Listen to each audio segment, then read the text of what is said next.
Republicans were humiliated 3 times in federal court this week, all by judges Trump appointed. One of the only major accomplishments Republicans can claim in the past 2 years was their transformation of the federal judiciary. In addition to 2 Supreme Court justices, President Donald Trump got a huge slew of judges confirmed to district and appellate courts, with the help of now-departed White House counsel Don McGahn. 1 of every 6 appeals court judges in America has now been appointed by Trump, and several of these judges are terrifyingly extreme. So it had to have stung that this week, Republicans were humiliated no fewer than 3 times in federal court by Trump-appointed judges. The Mueller investigation was allowed to move forward. On Thursday, Trump-appointed D.C.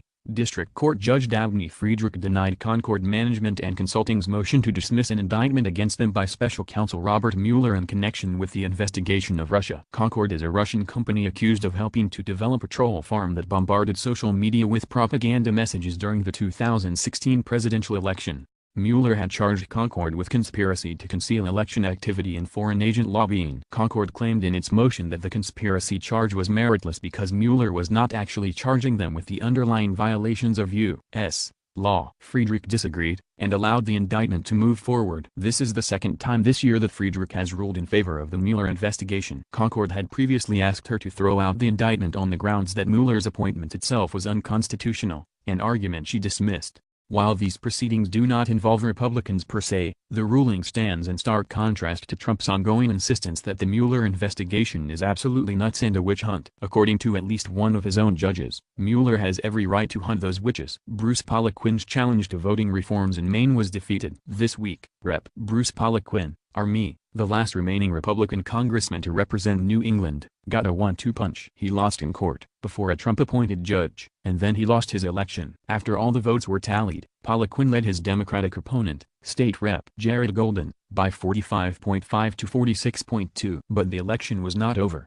thanks to Maine's new ranked choice voting system. Under this system, voters rank the candidates instead of choosing just one, and if no one wins an outright majority of first-place votes, the candidate with the fewest first-place votes is eliminated, and their votes are redistributed to the people those voters claimed as their second choice. Then the next candidate is eliminated, and so on, until one candidate has a majority. This system was desperately needed in Maine, as elections there tend to have lots of independents running and splitting votes in ways that result in unpopular candidates winning. The problem for Poliquin was that ranked choice voting was likely to doom him. There were 4 candidates on the ballot: himself, Golden, and independents Tiffany Bond and Will Hoare, and polls showed that voters backing the independents preferred Golden.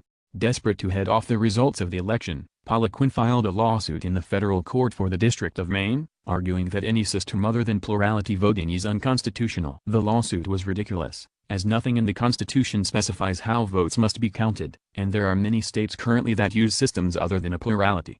On Thursday, Judge Lance Walker, a Trump appointee, smacked down the lawsuit. And a few hours later, Poliquin lost the ranked choice count, making him the first incumbent from Maine's 2nd congressional district to lose re-election in over 100 years. Trump was ordered to give Jim Acosta back his press pass. Probably the most high-profile of these losses was Trump's battle with CNN reporter Jim Acosta. The day after the election, Trump lost his temper when asked about his characterization of the Honduran migrant caravan by Acosta, calling him a rude, terrible person. Soon after, the administration revoked Acosta's press credentials, denying him access to the White House grounds without an escort. Amid howls of outrage from journalists, Press Secretary Sarah Huckabee Sanders claimed they had revoked Acosta's press pass for placing his hands on the woman working at the White House, but this was quickly exposed as a lie and the video the White House used to support the claim was doctored. This week, CNN sued the White House in D.C. District Court, complaining that the suspension of Acosta's credentials violated the First and Fifth Amendments. There was precedent for their lawsuit, as a 1977 court ruling held that White House correspondents cannot be banned from the briefing room without due process. Several media organizations joined in support of CNN, including NBC News, the Associated Press, Bloomberg, Gannett, The New York Times, Politico, USA Today, The Washington Post, and even Fox News.